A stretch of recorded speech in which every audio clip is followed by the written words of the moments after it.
बच्चों, आज हम नैतिक शिक्षा के अंतर्गत संस्कृत भाषा के बारे में पढ़ेंगे। हमारी संस्कृत भाषा कितनी प्राचीन है और यह कितनी महत्वपूर्ण भाषा है। हमारा प्राचीनतम साहित्य जिस भाषा में लिखा गया है उसका नाम है संस्कृत भाषा। इसे देववाणी या सुर भारती भी कहा जाता है। संसार की समस्त परिष्कृत भाषाओं में संस्कृत ही प्राचीनतम है। जितनी भी भाषाएं हैं उनमें संस्कृत सबसे प्राचीन भाषा है, सबसे पुरानी है। संस्कृत बोलने और लिखने वालों ने संस्कृति तथा सभ्यता का निर्माण किया है। भारत की आधुनिक भाषाएं संस्कृत भाषा से ही निकली हैं। हमारी जितनी भी आधुनिक भाषा है उसका जो आधार है वो संस्कृत भाषा ही है। संस्कृत का मौलिक अर्थ है इसका संस्कार की गई भाषा। भाषा के अर्थ में संस्कृत का प्रयोग वाल्मीकि रामायण में पहल मिलता है। सबसे पहले जो हमको वर्णन मिलता है वो संस्कृत का वाल्मीकि रामायण में ही मिलता है। जब भाषा का सर्वसाधारण में प्रचार कम होने लगा, लोग जब इसे कम बोलने लगे, कम जानने लगे और पाली तथा प्राकृत भाषाएं बोलचाल की भाषाएं बन गई, उस समय प्राचीन काल में जो है प्राकृत और पाली भाषाएं चलती थी जो संस्कृत से काफ़ी मिलती जुलती थी। तब विद्वानों ने प्राकृत भाषा से भेद दिखलाने के लिए इसका नाम संस्कृत भाषा दे दिया था। वो जो दो भाषाएं चलन में थी, प्राकृत और पाली, ये भी संस्कृत से मिलती जुलती थी, तो इसको अलग दिखाने के लिए उन्होंने इस भाषा का नाम जो है संस्कृत दे दिया था। संस्कृत और भारतवासियों का माता और पुत्र का संबंध माना जाता है। संस्कृत भाषा सारी भाषाओं से प्राचीन है, अतः संस्कृत अन्य भाषाओं की जननी है। अन्य भाषाओं की जन्मदाता मानी जाती है, जननी मानी जाती है। इस भाषा के समान मृदुलता, मधुरता और व्यापकता किसी भाषा में नहीं है। संस्कृत भाषा बोलने में जितनी मृदुल है, मधुर है और व्यापकता, इसका क्षेत्र बहुत व्यापक है क्योंकि सभी भाषाएं इससे बनी है, सबका आधार है ये। भारत की समस्त भाषाओं का स्रोत संस्कृत है। संस्कृत के भंडार से विभिन्न भाषाओं के शब्द निकले हैं और निकलते ही जा रहे हैं। अभी भी शब्द निर्माण जहाँ भी चलता है वहाँ पर संस्कृत को सबसे पहले सामने रखा जाता है। समस्त प्राचीन साहित्य, वेद, ब्राह्मण, उपनिषद, दर्शन, धार्मिक ग्रंथ और इतिहास आदि सभी संस्कृत में लिखे गए हैं। हम देखेंगे हमारे जितने भी पुराने ग्रंथ हैं वो जो संग्रह करके रखे गए हैं वह सभी संस्कृत भाषा में हैं। अपने अस्तित्व की रक्षा के लिए संस्कृत का ज्ञान होना बहुत आवश्यक है। विदेशी भाषाओं का मूल यदि खोजा जाए तो संस्कृत ही मिलेगी। हम विदेशी भाषाओं का भी अगर देखें कि इनकी उत्पत्ति कहाँ से हुई है तो इसके भी मूल में हमको संस्कृत भाषा ही मिलेगी। संस्कृत ग्रंथों में छिपा हुआ ज्ञान विज्ञान हम आर्यों के प्रमाद से लुप्त होता जा रहा है। जो संस्कृत में जितना ज्ञान भरा हुआ है, ज्ञान और विज्ञान है, आर्यों के प्रमाद से लुप्त होता जा रहा है। मतलब आर्यों की कोशिशें भी कम होती जा रही। अगर और अच्छे से ध्यान नहीं दिया गया तो धीरे धीरे संस्कृत ज्ञान जो है वो लुप्त होने लगेगा। विदेशी लोग हमारे ही संस्कृत कोश से ज्ञान विज्ञान खोजकर अपना लेबल लगाते हैं, अपना नाम दे डालते हैं।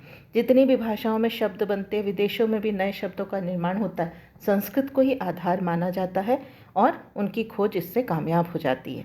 हम इस क्षेत्र में बहुत ही अभागे हैं। उस आयातित ज्ञान को पाकर अपने को ध्यान समझने लगते हैं। उन शब्दों का इस्तेमाल हम करते हैं जो विदेशी भाषा के शब्द होते हैं और वो संस्कृत के आधार पर ही बनाए गए होते हैं। और जब वो हमारे पास आते हैं, आयातित होते हैं, हम उनको लेते हैं, अपनाते हैं और अपने आप को धन्य समझते हैं। भारत के अन्य मतों का ज्ञान भी संस्कृत में सुरक्षित है। जैनियों तथा बौद्धों के मूल ग्रंथ भले ही प्राकृत और पाली भाषा में हो, किंतु उनके विषय वस्तु की सुरक्षा इन ग्रंथों के संस्कृत रूपांतरण नहीं की है एवं उनमें जो कुछ है वह पहले से ही संस्कृत में था। जितने भी जैनियों और बौद्धों के भी मूल ग्रंथ हैं प्राकृत और पाली भाषा में हैं, किंतु उनकी विषय वस्तु जो है वो संस्कृत में ही है और अब उनका रूपांतरण भी जो है वो भी जो है संस्कृत में किया जा चुका है। गुरु गोविंद सिंह जी संस्कृत के बड़े भक्त थे। उन्होंने अपने कुछ शिष्यों को संस्कृत पढ़ने काशी भेजा था। उनका दशम ग्रंथ हिंदी में है, किंतु संस्कृत के ज्ञान के बिना उसे अच्छी तरह समझ पाना असंभव है। उन्होंने दशम ग्रंथ को लिखा तो हिंदी में है, लेकिन उसके शब्द जो हैं वो सारे संस्कृत के हैं। तो जब तक संस्कृत का पूरा ज्ञान नहीं होगा हम उसे अच्छे से नहीं समझ सकते। गुरु जी के संस्कृत प्रेम के कारण ही प्रत्येक सिख रियासत में संस्कृत की निःशुल्क पाठशालाएं चलती रहीं। वो इतने संस्कृत प्रेमी थे कि जितनी भी पाठशालाएं चलती थी, जो छात्र पढ़ने आते थे उनसे कोई शुल्क नहीं लेते थे। डॉक्टर राम मनोहर लोहिया भारत में अंग्रेजी के स्थान पर लोक भाषा की प्रतिष्ठा के पक्षपाती थे। वो इस पक्ष में थे जो लोक भाषा है संस्कृत, उसे अपनाया जाए। उनका कहना था कि भारत की भाषाओं में संस्कृत के आधार पर नए नए शब्दों को बनाने की अपार क्षमता है। जो भारत की भाषाएं हैं उससे नए शब्दों का निर्माण बहुत अच्छे से हो सकता है, और वो संस्कृत है। संस्कृत भाषा नियम में चलने के कारण सीखने में किसी दूसरी भाषा की अपेक्षा अधिक सरल है। इसको दोनों तरफ से पढ़ा जाता है तो इसका अर्थ एक ही निकलता है अगर वाक्य को। इसकी सरलता, सरसता और भावों के आदान प्रदान की क्षमता से भयभीत अंग्रेजों के गुलामों ने संस्कृत की कठिनता का झूठा प्रचार करके जनता को हमसे दूर रखना चाहा। अंग्रेजों ने ये नीति चलाई थी कि वो लोगों को ये समझाते थे कि संस्कृत बहुत कठिन भाषा है, आप संस्कृत को छोड़ दो, अंग्रेजी को अपनाओ, वो ज़्यादा आसान है समझने में और पढ़ने में। इसका नाता रोजी रोटी और सम्मान से तोड़ने का कुचक्र लगातार चलाया है, और उन्होंने उनको रोजी रोटी देने के लिए इस बात का लालच दिया था कि आप अंग्रेजी को सीखिए और संस्कृत से दूरी बनाइए। संस्कृत जानने वालों को विश्व भर की, विशेषतः भारत की किसी भी भाषा को सीखने में दूसरों की अपेक्षा कम समय लगता है। इसके व्याकरण और अनुवाद का शिक्षण बुद्धि को वह दिशा प्रदान करता है जिससे छात्र का गणित तथा विज्ञान के विषयों में प्रवेश सुगम हो जाता है। आप देखेंगे कि अगर आप अच्छे से संस्कृत को जानते हैं, समझते हैं, तो आप गणित और विज्ञान के क्षेत्रों में बहुत ही अच्छे से काम कर सकते हैं। दूसरी भाषाओं में भौतिक ज्ञान तथा धर्म की मोटी बातों का ही उल्लेख अधिक है, जबकि संस्कृत में इनके साथ साथ आध्यात्म विद्या का असीम ज्ञान का अक्षय भंडार विद्यमान है। मतलब अध्यात्म विद्या जो हमारे जीवन से जुड़ी हुई है, उसका असीम, बहुत ज़्यादा ज्ञान इसमें अक्षय भंडार भरा हुआ है, ज़रूरत से ज़्यादा भंडार विद्यमान है।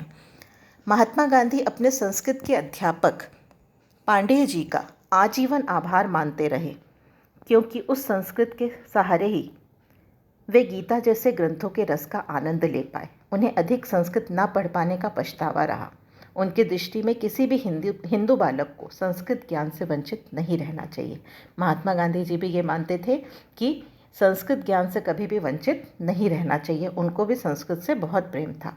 वैदक में चरक, सुश्रुत, वाग्भट जैसे और नीति शास्त्र में कौटिल्य के अर्थशास्त्र जैसे ग्रंथ दूसरी भाषाओं में नहीं हैं। वाल्मीकि, वेदव्यास, कालिदास, वाणभट्ट, भर्तृहरि जैसे कवि भी अन्य भाषाओं में दुर्लभ है। ज्योतिष, तंत्र शास्त्र एवं कर्मकांड पर मानो संस्कृत का ही एकमात्र अधिकार है। अगर देखा जाए तो हमारे जितने भी शास्त्र हैं उन सब में संस्कृत भाषा सबसे ज़्यादा विद्यमान है। पूरा का पूरा अधिकार जो है उसमें संस्कृत भाषा का ही है, क्योंकि ज्योतिष शास्त्र बिना उसके नहीं चल सकता। तंत्र शास्त्र और कर्मकांड को भी आप देखिए तो वो इसके बिना नहीं चल सकते। जितने भी ग्रंथ लिखे गए हैं, बड़े बड़े वेद हुए हैं, सभी ने संस्कृत को अपनाया है। अतः सभी को संस्कृत का अध्ययन अवश्य करना चाहिए। यदि किन्हीं विशेषताओं के कारण हम विद्यालय में संस्कृत विषय को ना ले पाएँ तो घर पर स्वयं अथवा किसी की सहायता से संस्कृत का अध्ययन अवश्य करना चाहिए। संस्कृत केवल हिंदुओं की भाषा है। हम अक्सर कह देते हैं कि संस्कृत केवल हिंदुओं की भाषा है या संस्कृत साहित्य केवल हिंदू साहित्य है। ऐसा कहना गलत है। संस्कृत भाषा और संस्कृत मानव मात्र की भाषा है और सारे संसार का साहित्य है, इसीलिए इसे मानव मात्र की भाषा कहा गया है। इसे हिंदुओं की भाषा या हिंदू साहित्य इसलिए कह दिया जाता है क्योंकि आर्य समुदाय इसे अपनाता है। आर्य लोग सबसे ज़्यादा इसे अपनाते हैं, इसलिए ऐसा कहा जाता है। वास्तव में वेद से लेकर आज तक के संस्कृत साहित्य को पढ़ने का मानव मात्र को अधिकार है। संसार के विद्वान यह मानने लगे हैं कि कंप्यूटर के लिए भी सबसे सरल और उपयुक्त भाषा संस्कृत ही है। यदि ऐसा हो जाए तो संस्कृत आज भी विश्व भाषा बन सकती है। कि हम देखेंगे कि अभी नासा में भी और कंप्यूटर के क्षेत्र में भी कंप्यूटर भी मानता है कि संस्कृत ही एकमात्र ऐसी भाषा है जिसको कंप्यूटर अपनाता है। तो इसलिए कहा गया है कि यदि ऐसा हो जाए तो संस्कृत आज भी विश्व भाषा का स्थान ले सकती है। तो इतनी महान है हमारी संस्कृत भाषा।